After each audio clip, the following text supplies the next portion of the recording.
7절과 8절 말씀 같이 읽겠습니다. 출애굽기 11장 7절과 8절 말씀을 같이 읽겠습니다. 가정 시작.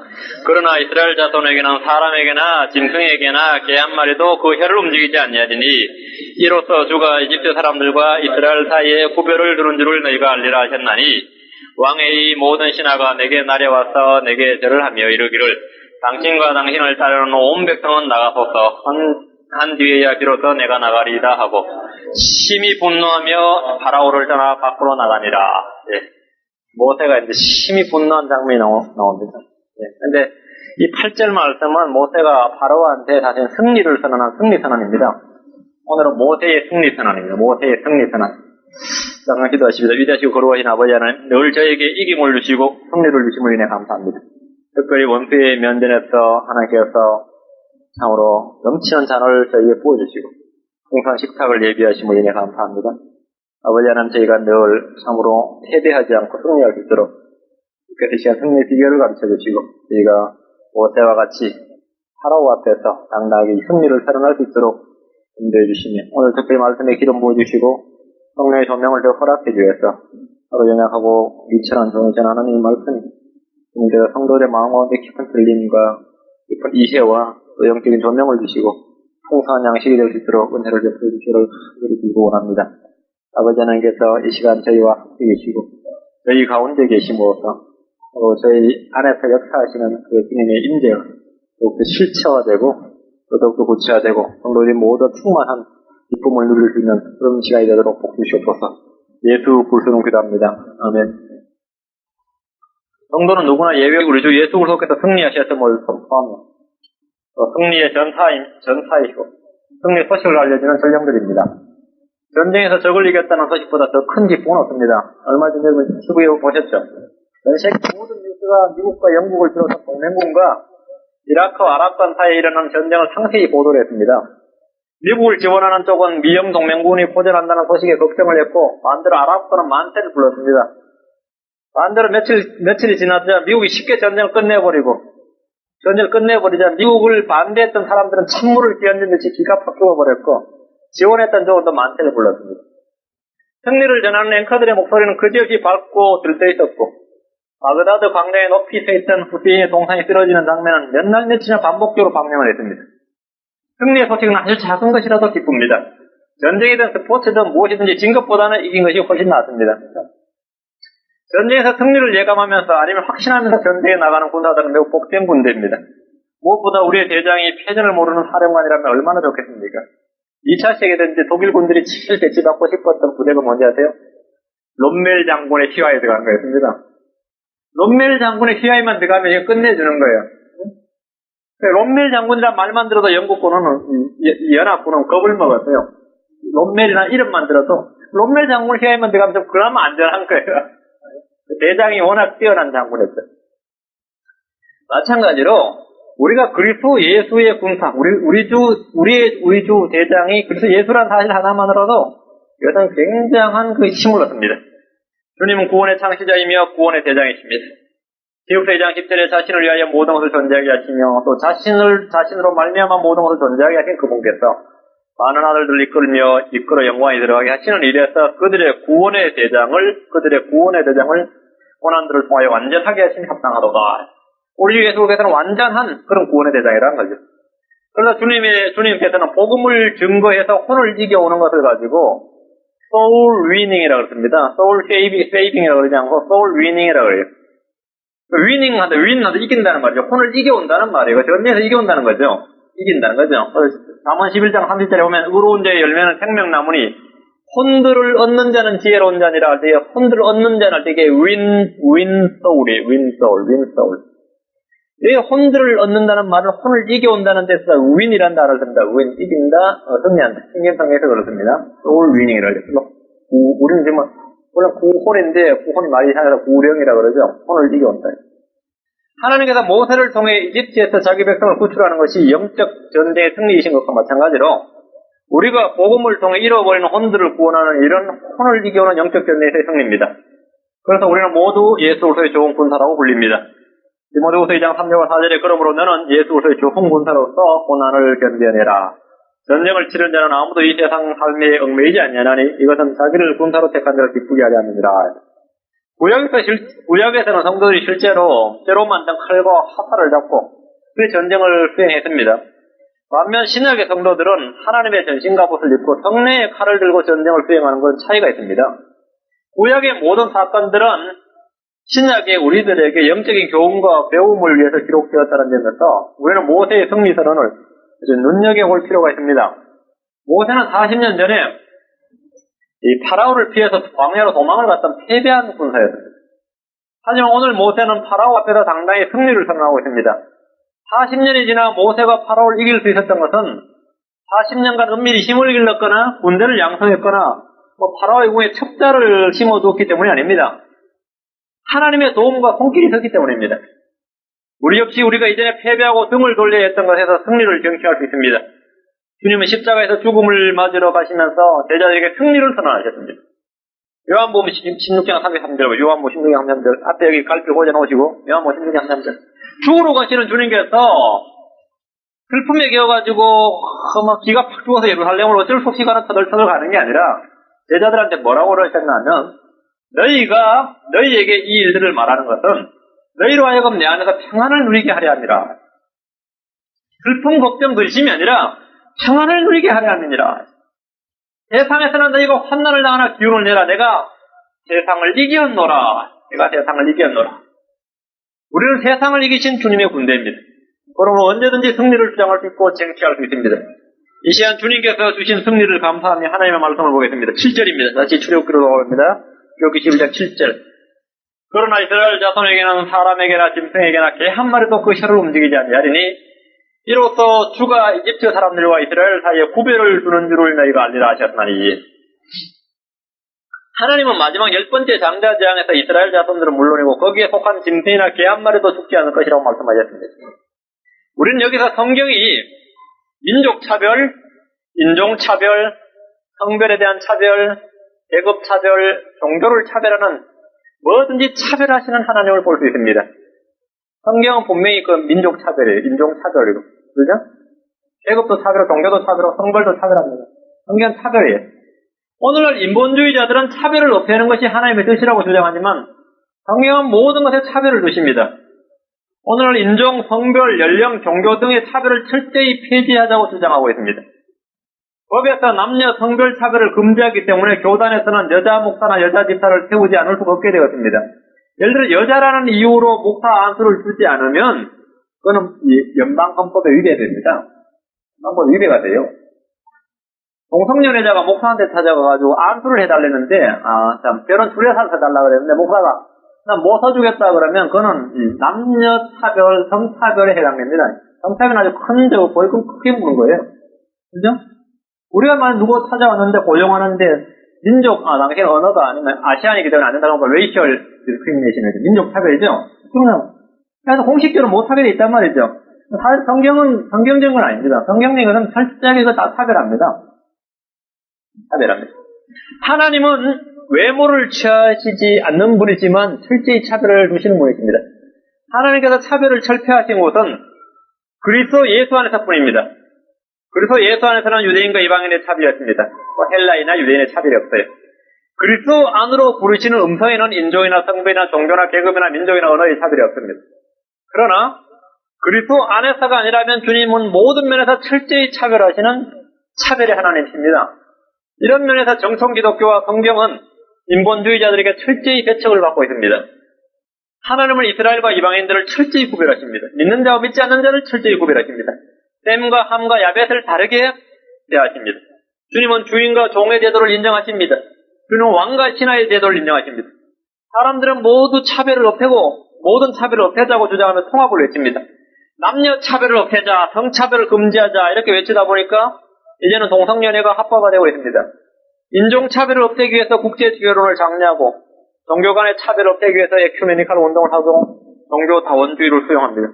차별이 있다는 것은 차이와 특징을 인정한다는 것입니다. 차별이 있다는 것은 매우 좋은 겁니다. 저는 오늘날 많은 청년 기독교인들이 의롭고 거룩한 분노를 일으키면서 교회 안에서 남녀 차별을 없애고 교회와 세상의 경계를 구분하여 그 교회와 세상의 경계를 허물어서 열린 예배를 드리고 타의 참여 등을 외치는 무지를 자주 목격하고 있습니다. 그것은 자신들은 하나님의 뜻을 행한다 하지만 사실은 죄를 행하는 것입니다. 불법을 행하는 짓입니다. 다시 7절을 보겠습니다. 그러나 이스라엘 자손에게는 사람에게나 짐승에게나 개 한 마리도 그 혀를 움직이지 아니하리니 이로써 주가 이집트 사람들과 이스라엘 사이에 구별을 두는 줄을 너희가 알리라 하셨나니. 우리 주 예수 그리스도께서 우리를 위해 십자가에 죽으신 이유가 무엇입니까? 왜 죽으셨습니까? 세상과 통합하고 하나 되게 하기 위해서입니까? 차별을 무너뜨리려고 그게 아닙니다. 하나님은 유대인과 이방인의 차별을 그리스도 예수 안에서만 무너뜨리셨지, 그래서 예수 안에서 아는 것은 어디나 유대인과 이방인은 철저하게 구별을 두십니다. 주님은 우리를 구별하시려고 사실 차별을 두시려고 고난을 당하셨습니다. 히브리서 13장 12절에 그러므로 예수님께서도 자기 자신의 피로 백성을 거룩히 구별하시려고 성문 밖에서 고난을 당하셨느니라. 구별하시려고. 자신의 피로 백성을 거룩히 구별하시려고 성문 밖에서 고난을 당하셨다. 그 십자가의 피는 뭐냐? 왜 죽으셨느냐? 이건 구별하시기 위해서. 자기 백성을 구별하시려고. 구별을 두시기 위해서. 이것은 이 세상의 시대 정신과 너무나 반대되는 것이지만 우리가 붙들고 고수해야 할 진리입니다. 여러분은 모든 면에서 구별되어야 됩니다. 말하는 것에서나, 돈 있는 것이나, 생각하는 것이나, 돈 쓰는 것이나, 일하는 것이나, 어디에서나 구별된 삶을 살아야 됩니다. 구별된 삶을 살아야 돼요. 하나님은 분리의 하나님이십니다. 하나님은 나누시는 하나님이십니다. 구별, 차별, 분리, 나눔, 이것은 성경의 관점이야 하나님의 가치관이라는 점을 기억하고, 우리 역시 동일한 가치관을 소유해야 합니다. 이런 말들은 모두 부정적이고 세상이 싫어하는 말이고 반사회적인 말들이 틀림없습니다. 그렇다고 해서 우리의 가치관을 포기해서는 안 됩니다. 하나님은 히브리 백성과 이집트 백성들에게 공히 이 사실을 알려주셨고 알게 될 것이라고 말씀하셨습니다. 그런데 오늘날 교회가 하나님 없는 하나님의 사랑을 외쳐요. 하나님 없는 하나님의 사랑은 뭐냐 하면 세상과 하나 되는 것이죠. 하나님 없는 하나님의 사랑은 세상과 하나 되는 것이죠. 십자가의 예수로서의 고통, 고난, 십자가의 그 피 흘림, 채찍에 맞는 그 수치의 모욕이 없는 십자가를 외치는, 목에 십자가 걸고 다니고 십자가를 외치는 그 십자가의 사랑은 사실 반성경적인 것이죠. 반성경적이에요. 오히려 그런 것들을 내가 간직하게 되면 자연적으로 구별이 가고 자연적으로 차별이 옵니다. 이제 잠시 후면 주님이 오실 때 믿는 자와 믿지 않는 자들이 어떻게 구별되는지 세상에 알게 될 것입니다. 하나님께서 구별해 주실 때 우리는 구별된 삶을 살아야 됩니다. 하나님께서 우리를 거룩히 구별해 주실 때 우리가 구별된 삶을 살지 않을 때 우리는 저주를 받습니다. 이스라엘은 이런 삶을 사는 것을 포기하고 세상과 연합하고자 함으로써 저주를 받았습니다. 출애굽기에만 하나님은 구별이라는 단어를 무려 21구절에서 사용하셨어요. 21번에 나옵니다. 이스라엘은 많은 민족들 가운데 이름조차 셀 수 없는 많은 신들 가운데 한 분 하나님을 구별해야 합니다. 우리 역시 많은 종교가 있고 많은 철학이 있지만 유일하신 구주 예수 그리스도를 거룩히 구별할 줄 알아야 됩니다. 우리는 시중에 많은 성경이 있지만 오직 한 권의 성경을 구별할 줄 알아야 됩니다. 많은 교회겠지만 참된 교회를 구별할 수 있어야 됩니다. 구별하는 능력이야말로 성별에 이르는 첫 계단이라 할 수 있습니다. 구별이야말로 거룩함에 이르는 첫 단입니다. 8절을 보십시오. 왕의 이 모든 신하가 내게 내려와서 내게 절함이 되기를 당신과 당신을 따르는 온 백성은 나가서서 한 뒤에야 비로소 내가 나가리이다 하고 심히 분노하여 파라오를 떠나 밖으로 나가니라. 모세는 파라오 앞에서 당당히 승리를 선언했습니다. 파라오 앞에서 왕의 이 모든 신하가 내게 내려와서 내게 절을 할 것이다 이렇게 한 것은 이전에 모세가 다스면 상상도 할 수 없는 말이었습니다. 하지만 모세는 주님으로부터 10번째 재앙이 무엇인지 그 결과가 무엇인지 들었기 때문에 이렇게 말할 수 있었습니다. 모세는 구걸이 아니라 승리를 선언했고 파라오를 향해서 심히 분노하며 밖으로 나갔습니다. 고대 사회에서 왕을 향해서 슬픈 기색을 하거나 안색이 나쁘기만 해도 목숨이 위험했습니다. 목숨이 위험한 일이에요. 더욱이 왕에게 분노한다는 것은 목이 10개라도 부족한 일이었습니다. 하지만 모세는 계속되는 파라오의 완악함에 분노를 폭발하고 말았습니다. 성경에서 모세가 분노를 폭발한 첫 번째 장면입니다. 우리는 여기서 모세의 분노로만 보아 넘겨서는 안 됩니다. 모세 성질 한번 더럽네 이런 식이 아니다 말이죠. 모세 성질 한번 더럽네. 성질이 불같네 그게 아니에요. 모세는 하나님의 말씀만 증거한 것이 아니라 하나님의 마음까지 증거한 것으로 봐야 됩니다. 우리는 전도자로서 하나님의 말씀을 증거하며 하나님의 마음을 함께 가지고 있어야 됩니다.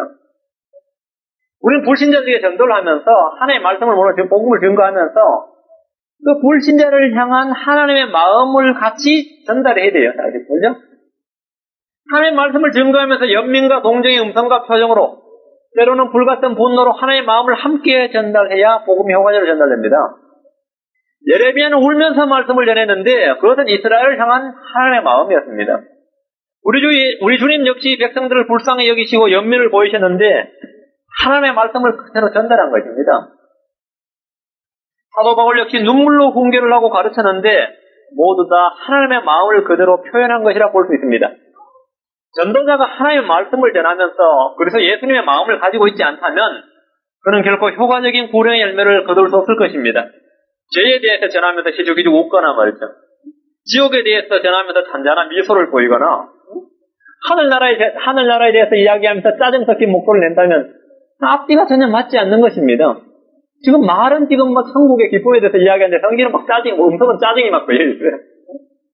지옥에 대해서 이야기하면서 니 고소하다. 그런 거 있죠, 막. 노천의 시 세릭처럼 말이죠. 막 오히려 쾌감을 느껴요. 막 저주를 전하는 거예요. 쾌감을 느낀다든지. 상대는 많이 못 봤죠. 하나님의 말씀을 전하면서 막 하나님의 마음이 함께 전해져요. 모세가 파라오에게 지금 전할 때 한 말씀만 그때 전하는 게 아니란 말이죠. 그냥 말씀만 달랑 전할 것 같으면 녹음기 틀어준 게 낫죠. 내가 직접 전할 필요 없지. 녹음기 전해드나 들었지? 다 했다? 들었지? 이런 걸 거 아니에요. 우리가 하나님의 말씀을 전하면서 하나님의 마음을 함께 가지고 있어야 된다. 이 전사통지서를 전하는 사람이 웃으면서 한번 전해보십시오. 당신 아들 죽었습니다. 딱 요번에 보내게 나오대요. 전사통지서 들고 딱 가대요. 같이 여러 산에 가더만. 전사통지서를 전하면 나의 경건한 마음으로 말했죠. 그걸 전에 전사통지서 전하면서 웃습니다. 간다에. 전사통지서 받는 사람이 기분이 어떻겠어요? 미국에 어떤 이야기 있어요. 전사통지서를 전했어요. 근데 지금은 몇 명 안 죽으니까 해병대서도 죽으면 직접 그 군의 장교가 와서 전해요. 몇 명이 와서 전하더라고 보니까. 예전에는 2차 세계대전 하도 많이 죽으니까 그냥 우편배달부 전했어요. 어디 다 전해요. 우편배달을 전했는데 딱 부인이 받았어. 자기 남편이 죽었다니까 믿기지 않을까? 못 믿겠다 그러니까 징글징글 웃으면서 우편배달부가 지금 잠깐 오라고 나하고 내기할까요? 그렇다는 거예요. 귀신되게 맞을 일이지. 우리 오늘 복음 전하는 성도가 말이지. 당신 안 믿으면 지옥 가.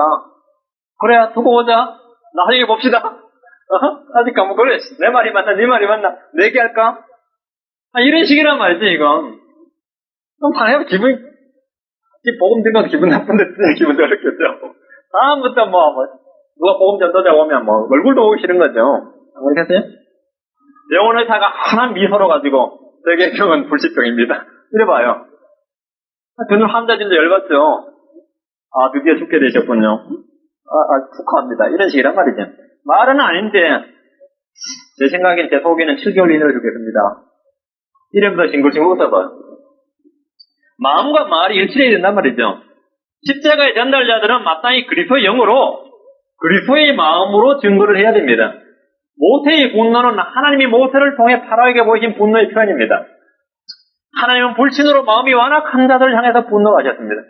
모세 역시 전에 하나님 주신 사역을 계속 거부했을 때 주님은 분노를 발하셨습니다. 그죠? 출애굽기 4장 14절에서 그랬잖아요. 하던 자기 말도 못한다 뭐 한다 그러니까 하나님께서 모세한테 분노를 하시면서 내 형 아론이 말 잘하는 줄 내가 안 오라 그래. 그래서 모세에게 분노를 표현하셨어요. 하나님은 계속 거부할 때 분노를 발하셨어요. 하나님은 이스라엘 백성들이 광야에서 금송아지를 만들어서 우상 숭배를 했을 때 역시 모세를 통해서 분노를 보이셨습니다. 그래서 모세가 산에 올라와서 40일 금식하고 10계명 돌판을 두고 내려오고 있는데 찬송 소리가 들리는데 하나님을 찬송하는 게 아니라 금송아지 만들어 놓고 지금 막 찬양하고 경배하고 있었단 말이에요. 그때 모세가 어땠어요? 여기 32장 19절 나오죠. 모세가 진영에 가까이 이르러 송아지와 그 춤추는 것을 보고 크게 분노하여 자기 손에서 그 판들을 던져 산 밑에서 깨뜨리니라. 그냥 깨뜨렸어요. 하나님의 마음을 같이 표현한 거죠. 즐겁습니까? 그게 아니란 말이죠. 음성과 분노가 동시에 같이 표현해요. 하나님의 마음이 모세를 통해서 그냥 그대로 나온 거예요. 구약에서 아주 흔히 있는 대언자들의 그 법과 생활입니다. 하나님은 자신의 종들을 통해서 자신의 말씀을 증거하시고 자신의 마음을 보이시는 분이십니다. 죄악을 향해 분노하시는 것은 지극히 당연한 것입니다. 10년 요한 역시 그랬습니다. 10년 요한도 마태복음에 나오죠. 바리새인과 사두개인들한테 독사들의 세대여 누가 너희에게 경고하여 다가오는 진노를 피하라 하냐 그랬단 말이죠. 사도 바울 역시 그랬습니다. 사도행 23장에 보면 바울이 이르되 너 회칠한 무덤이여 회칠한 담이여 하나님께서 너를 치시리로다. 내가 율법에 따라 나를 재판한다고 앉아서 율법을 어기고 나를 치라 명령하였느냐 이러면서 분노를 하셨어요. 우리 주님 역시 역사 지상 사역 동안 여러 번 분노하셨습니다. 백성이 완악할 때 분노하셨어요. 마가복음 3장 5절에 그들의 마음이 완악함으로 그분께서 근심하사 분노하시며 그들을 둘러보시고 근심하시고 분노하셨어요. 제자들이 불신에 빠졌을 때 분노하셨고 백성들이 성전을 더럽혔을 때 주님은 분노하셨습니다. 주님은 바리새인들을 향해서도 독사들의 세대여 뱀들아 하면서 독서를 퍼부으셨습니다. 우리는 그리스도의 증인들로서 하나님의 말씀을 전하면서 하나님의 마음을 표현할 수 있도록 해야 합니다. 마치 감정 없는 기계처럼 얼음처럼 냉랭하게 복음을 전한다면 분명히 문제가 있습니다. 근데 여기서 조심할 게 있어요. 그러나 우리가 여기서 이런 분노를 자신의 육신적 혈기에서 나오는 분노를 합리화하는 데 사용해서는 안 됩니다. 저는 성경을 열심히 읽고 주를 위해 헌신한 형제들 가운데 자신의 못된 성질을 폭발하면서 이런 구절들로 자신을 합리화하는 것을 여러 번 봤습니다.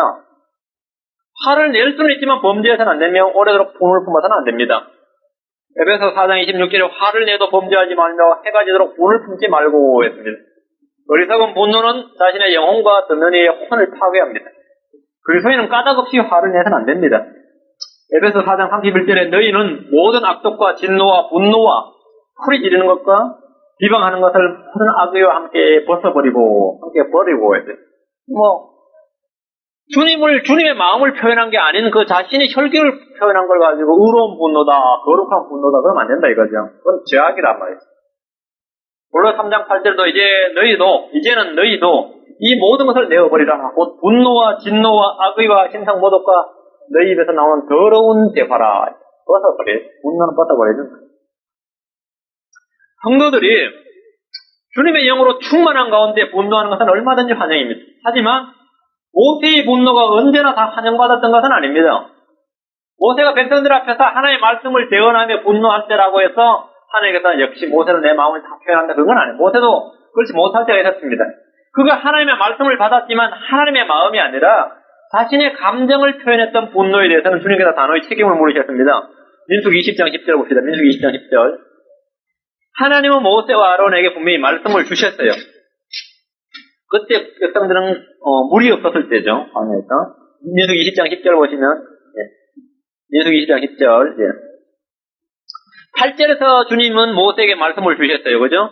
말씀을 주셨는데 너는 막대기를 가지고 내 형 아론과 함께 집회를 함께 모으고 너희는 그들 앞에다 반사에게 말하라. 그리하면 그것이 자기 물을 내리니 했어요. 이렇게 이제 말씀을 주셨는데 10절 보시면 모세와 아론이 그 반석 앞으로 회중을 함께 모으고 잘했죠? 주님이 명령하신 대로죠. 모세가 그들에게 이르되 너희 반역자들아 이제 들으라. 불같은 분노를 표현한 거죠. 우리가 너희를 위하여 이 반석에서 물을 내야만 하야 이렇게 했습니다. 이 분노를 표현했는데 이것은 정당한 분노가 아니었죠. 이건 하나님의 분노가 아니었습니다. 손을 들어 그 막대기로 반석을 2번 치매 물이 많이 솟아나오므로 회중과 그들의 짐승이 마시니라 이랬습니다. 여기서 모세는 분명히 하나님의 말씀을 듣고 집행을 했지만 그는 백성들을 향한 분노로 인해서 말과 행동 모두 실수하고 말았습니다. 말에서는 무엇 실수를 했냐면 반역하는 백성들하고 그건 상관없어요. 실제 반역하는 백성들 맞았죠. 우리가 너희를 위하여라고 함으로써 주님의 영광을 가렸고 우리가 너희를 위하여 물 내는 거 아니죠? 주님께서 백성을 향해서 물을 내신 거죠. 우리가 너희를 위하여라고 함으로써 주님의 영광을 가렸고 주님께서 8절에서 반석에게 말하라 한 것을 반석을 침으로써 그것도 2번이나 침으로써 하나님의 말씀을 거역하였습니다. 이에 대해 하나님은 12절에 나오죠. 그때 주께서 모세와 아론에게 이르시되 너희가 내 말을 믿지 아니하고 이스라엘 자손의 눈에서 나를 거룩히 구별하지 아니하였나니 그러므로 너희는 이 회중을 내가 그들의 준 땅으로 인도하여 드리지 못하리라 하시니라. 이게 뭡니까? 잘못한 분노지. 분노를 잘못해가지고 완전히 망해버린 거예요. 40년 인도해놓고 지금 결국은 목전에 와서 못 되어버린 거예요. 때로 하나님의 일을 하면서 내는 어리석은 분노는 하나님이 우리에게 허락하신 복들과 약속들을 다 잃어버리게 한다는 사실을 배워야 됩니다. 잠언 기자는 말하기를 분노하기를 더디하는 자는 용사보다 낫고 자기 영을 다스리는 자는 도시를 취하는 자보다 나으니라. 성질이 급한 사람들이 일단 자신의 분노를 드러내놓고 뒤늦게 후회를 하지만 쓸어담기란 매우 힘듭니다. 우리나라 하면 경상도 사람들이 자혈질이 많아요. 성질이 급한 사람 많은데 일단 한번 고함 질러놓고 계산을 나중에 하는데 그러다 보면 항상 후회를 해요. 신중한 사람들은 자기의 분노를 한 박자 더디게 하고 늦출 줄 아는 사람입니다. 잠언 19장 11절에 자기의 분노를 늦추는 것이 사람의 신중하며 범법을 간과하는 것이 그의 영광이니라 했습니다. 한 박자 늦추는 거예요. 늦추는 것이 신중함이라 하죠. 전에 어떤 목사님은 교회에서 하도 말이 많이 들어오니까 설교하고 나면은 설교에서 은혜를 받아야 되는데 뒤에서 수근수근 들리는 소리가 뭐냐면은 오늘은 표적 설교를 했다. 누구를 찍어서 한 설교다. 오늘 설교는 어땠다 저땠다 이러고 하여튼 하도 말이 많이 들어오니까 이 젊은 목사가 감당을 못했어요. 열받죠. 열받는다 말이에요. 그래서 그럴 때마다 설교에서 그 다음 주에 설교 언급을 했어요. 왜 교인들은 또 그걸 견디질 못하죠? 어떻게 되겠어요? 견디지 못해요.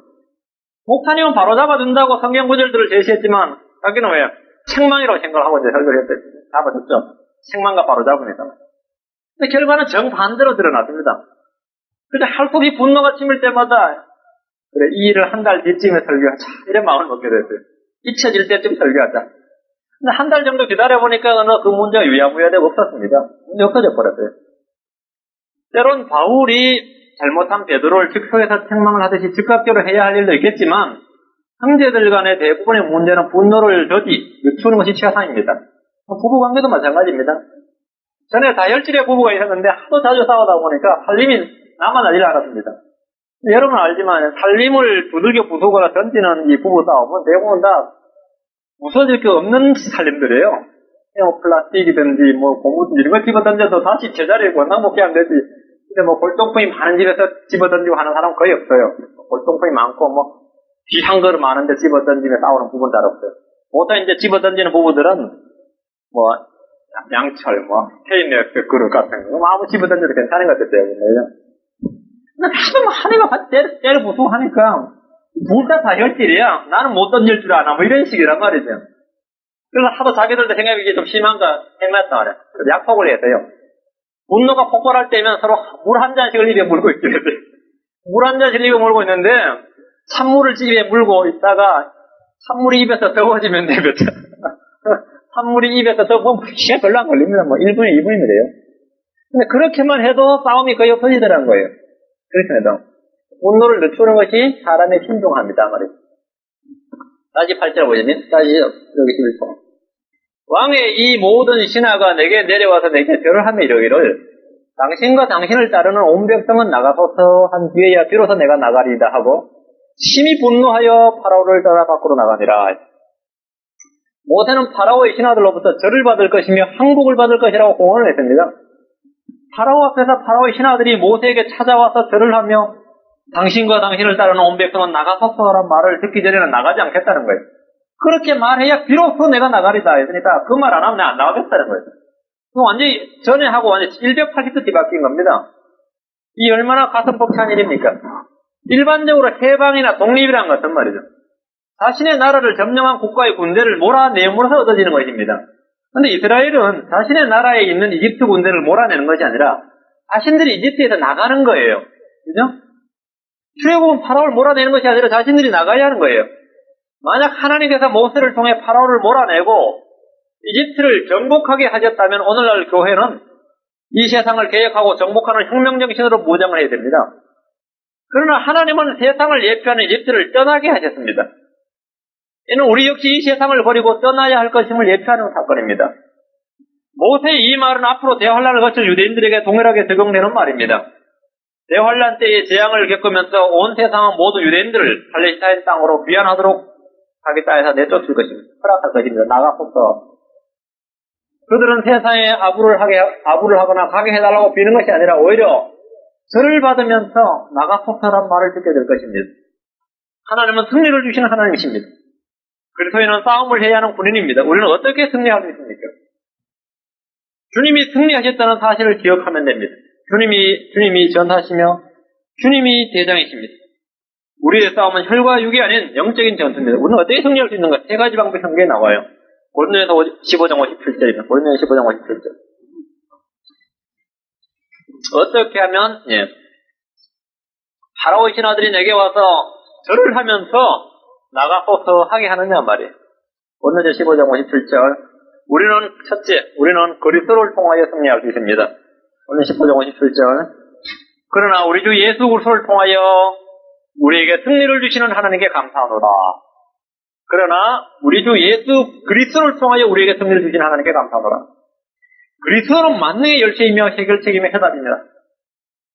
나로서는 아무리 지혜를 짜고 방법을 고안해도 이길 수 없는 문제가 있다면 그리스도를 통해서 이기십시오. 이 말은 많은 성도들에게 둥그름 잡는 이야기처럼 들리는 경우가 있습니다. 그리스도를 통한다는 말이 무엇인지 의미를 전혀 모르는 성도들은 이 말이 생소한 외국어처럼 들립니다. 그래서 예수를 통해서 이기라 그랬는데, 그래서 예수를 통하여 이기라 승리를 주신다. 그래서 예수를 통한다는 말이 뭐냐 말이죠. 그래서 예수를 통한다는 말이, 하나님은 그리스도를 통해서 우리에게 은혜를 주시고 그리스도를 통해서 승리를 주시고 영광을 받으시고 화해하시고 자신의 뜻을 이루시고 승리를 주십니다. 예를 들어 보겠습니다. 간단한 예로 사울 왕이 말이죠. 무엇이든지 사무엘을 통해서 일했더라면 하늘의 진노를 하지 않았을 것입니다. 그의 왕조는 길었을 거예요. 시드기야 왕이 바빌론에서 사신이 왔을 때 이사야를 통해서 일을 처리했더라면 이스라엘의 역사는 완전히 달라졌을 겁니다. 그렇죠? 우리 역시 마찬가지입니다. 무슨 말에나 일에든지 그리스도를 통한다면 하나님은 승리를 주신다는 거예요. 성도는 필히 이 원리를 배우면서 마귀를 예피하는 파라오 앞에서 상당히 모세와 같이 승리를 선포할 수 있습니다. 그래서 빌립보서 4장 13절에 바울 사도가 나를 강하게 하시는 그리스도를 통하여 내가 모든 것을 할 수 있느니라 했다고 그랬어요. 그리스도를 통하여. 그리스도를 통하여. 그러니까 이제 그리스도를 통하여 이게 승리하는 첫 번째 비결이에요. 여러분이 말에나 일에나 무엇이든지 다 예수 그리스도를 통하여 먼저 예수 그리스도께 묻고 예수 그리스도의 말씀을 기억하고 예수 그리스도를 통하여서 일을 하라는 거예요. 그럼 그러니까 승리를 주신다는 거예요. 예수 그리스도를 통하여 승리. 둘째는 고린도후서 2장 14절입니다. 고린도후서 2장 14절. 고린도후서 2장 14절. 우리는 그리스도 안에서 승리할 수 있습니다. 우리는 그리스도 안에서 승리할 수 있습니다. 항상 우리를 그리스도 안에서 승리하게 하시고 우리로 하여금 모든 곳에서 그리스도를 아는 냄새를 풍기게 하시는 하나님께 이제 감사합니다.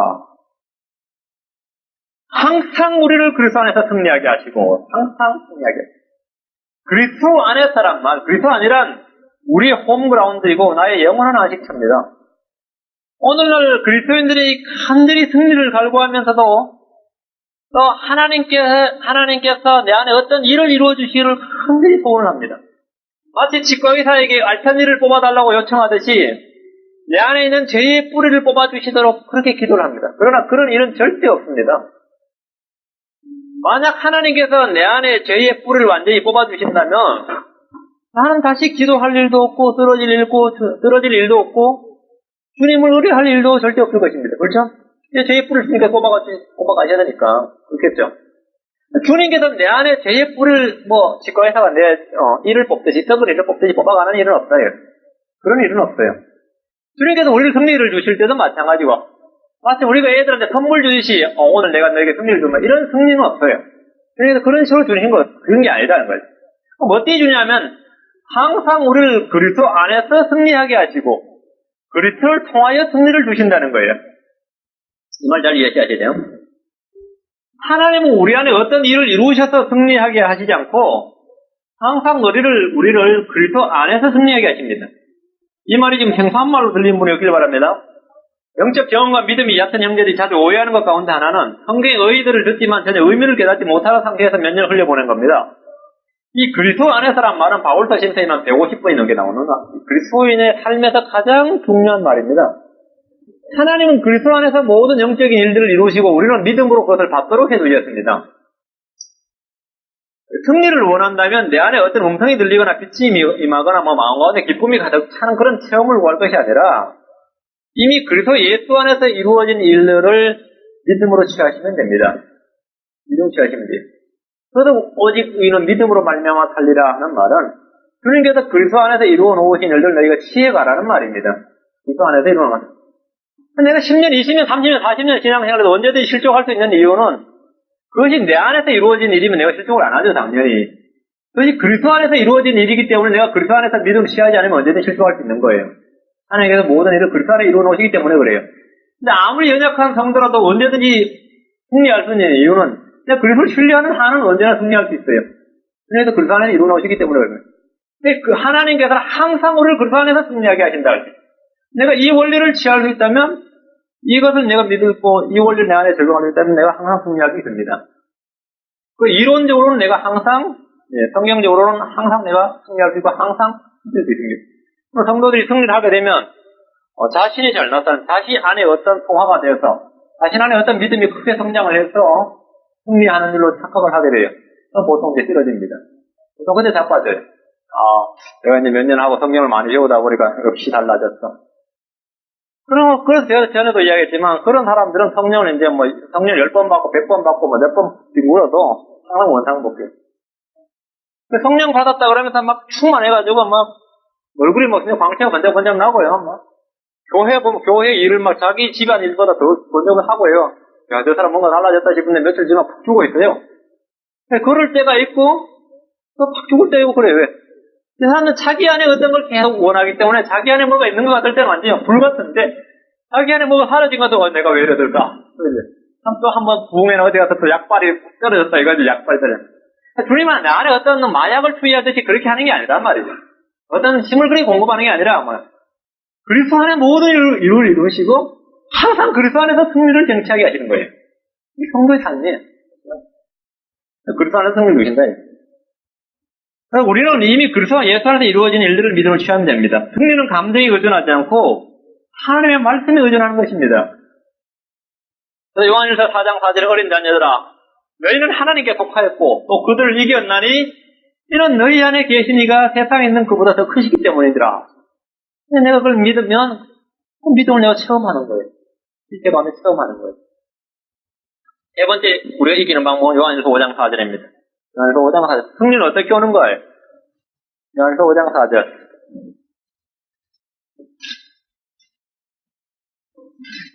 여러분 승리의 비결에 대해서요.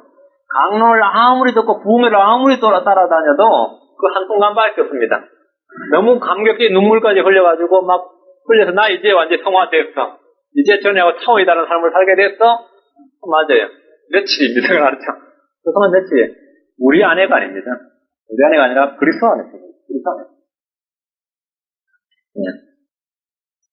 요한일서 5장 4절입니다. 우리는 믿음으로 승리할 수 있습니다. 이는 무엇이든지 하나님에게서 난 것이 세상을 이기기 때문이라. 세상을 이기는 승리는 이것이니 곧 우리의 믿음이니라. 우리에게 하나님에게서 난 믿음, 즉 말씀을 들음으로써 믿음만 있다면 승리를 쟁취할 수 있습니다. 하나님의 기록된 말씀을 믿는다면 언제나 그 말씀을 주장하고 말씀의 칼로 무엇이든지 이길 수 있습니다. 예수님께서 광야에서 이미 본을 보여주셨듯이 우리는 언제나 말씀을 사용하는 법을 익혀야 할 것입니다. 디모데전서 6장 12절에 믿음의 선한 싸움을 싸우며 영원한 생명을 붙들라. 이것을 위하여 너 역시 부르심을 받았고 많은 증인들 앞에서 선한 고백을 하였도다. 믿음의 선한 싸움을 싸우며 영원한 생명을 붙들라 했죠. 믿음의 선한 싸움은 믿음이라는 것은 하나님의 기록된 말씀을 듣고 생겨난 믿음을 말해요. 그걸 붙든 믿음이에요. 믿음의 선한 고백이라는 것은 말씀을 증거하는 삶이죠. 믿음의 선한 고백을 하였도다 그랬는데 믿음의 선한 고백은 증거죠. 증거. 우리는 십자가의 전달자며 부활의 증인이 될 때의 승리는 늘상 우리의 것이 된다 이거죠. 믿음으로 증인된 삶을 사는 것이 승리를 체험하는 비결이라는 거죠. 환난 시대에 승리를 쟁취한 성도들의 간증이 바로 그거였습니다. 계시록 12장 11절 보세요. 그 대환란의 그 극심한 박해에서 어떻게 승리했느냐? 그 대환란의 환란 성도들이 자기들 신앙 간증을 하는 장면이 나오죠. 계시록 12장 11절 보세요. 그들이 어린 양의 피와 자기들의 증거의 말로 그를 이겼으니 그들은 죽기까지 자기 생명을 사랑하지 않냐도다. 어린 양의 피와 이건 십자가란 말이죠. 자기들의 증거의 말로 아니요, 전파죠. 증인된 삶을 십자가의 전달자가 되고 부활의 증인이 되는 삶이 뭐냐? 승리의 비결이란 거죠. 이게 마귀를 이긴 비결이었다 이거죠. 승리의 비결은 나에게 있지 않습니다. 승리의 비결은 우리 주님을 통해서 주어지고 우리 주님 안에서 이기게 하시는 것이고 하나님의 말씀을 믿음으로써 증거하는 증인의 삶을 살 때 주어지는 것입니다. 이것이 바로 승리 선언이에요. 다시 출애굽기가 없죠. 모세가 바로 앞에서 승리 선언하듯이 우리가 바로 이 세상에 대해서 승리를 선언하기 위해서 어떻게 해야 되는가 지금 말씀드린 것입니다. 9절 10절입니다. 주께서 모세에게 이르시되 파라오가 너희 말을 듣지 아니할 것인즉 내가 이집트 땅에서 나의 이적들을 많게 하리라 하시더라. 모세와 아론이 모든 이적을 파라오 앞에서 행하였으나 주께서 파라오의 마음을 완악하게 하셨으므로 그가 이스라엘 자손을 자기 땅에서 나가게 하지 아니하였더라. 파라오는 모세가 당당히 자신 앞에서 승리를 선포하며 나가는 모습에 마음이 더욱 완악해졌습니다. 갈 때까지 가보자. 누가 이기나 보자. 이런 오기가 극치 이렇습니다. 이제 출애굽의 마지막 제약이 오늘 밤 사정에 집행됩니다. 주님께서 오늘 밤 사정에 뭐라고요? 이집트 한가운데로 들어가리니 했어요. 하나님의 말씀에 합당하게 반응하지 않는 것이 최대의 비밀이고 저주입니다. 파라오의 이런 모습은 마음에 하나님 두기를 싫어하는 모든 사람들에게 일어나는 현상입니다. 주님께서 늘 저희 마음의 은혜를 위해서 말씀을 들을 수 있는 귀와 말씀에 합당하게 반응할 수 있는 부드러운 마음을 주시기를 간절히 기도합니다. 이 시간 내 안에 파라오와 같은 완악한 마음이 없는지 살펴보고 모세와 같이 하나님을 모독하고 멸시하는 죄악과 죄인들에 대해 의로운 분노를 품을 수 있는 성도가 되시길 바랍니다. 또 모세와 같이 원수의 면전에서 하나님이 주신 승리를 선언할 수 있는 성도들이 되기를 간절히 빕니다. 기도하십니다. 전능하시고 거룩하시고 지극히 위대하신 하나님 아버지, 저희들을 좀 연약한 저희들에게 주님께서 말씀을 주시고 주님 안에 있게 하시고 우리 주 예수 그리스도를 통해서 승리를 주심으로 인해 감사를 드립니다. 아버지 하나님께서 참으로 우리에게 늘 이기게 해주셨는데 저희가 우리 주 예수 그리스도를 통하지 않고 우리 주 예수 그리스도 안에 있지 않고 또 말씀을 있는 믿음 안에 있지 않음으로써 자기 힘으로 자기 지혜로 세상에서 살아감으로써 늘상 패배하고 주님 앞에서 울며 또 이 불평을 토하는 그런 신앙의 반복이 되지 않도록 은혜를 베풀어 주시고 아버지 하나님 저희가 믿음으로 말미암아 승리의 간증이 있도록 인도해 주시옵소서. 아버지 하나님 참 저희가 이 시간 저희 자신을 바라보지 않고 십자가에 달리신 예수 그 죽음에서 부활하신 예수 그리스도 또 하늘로 들려 높이 올라가신 우리 주 예수 그리스도를 서로 안일한 눈으로 또 순수하고 선한 양심으로 또 청결한 마음으로 늘상 바라볼 수 있도록 도와주시옵소서. 저희 성도들에게 복을 주어서 우리 구주께서 자신 안에 살아계시고 또 우리가 그리고 예수 안에 있다는 이런 깊은 관계성에 대해서 눈을 뜨게 해주시고 우리의 감정이나 체험이 아니라 이 진리의 말씀을 믿을 수 있도록 해주시옵소서. 예수 그리스도 기도합니다. 아멘.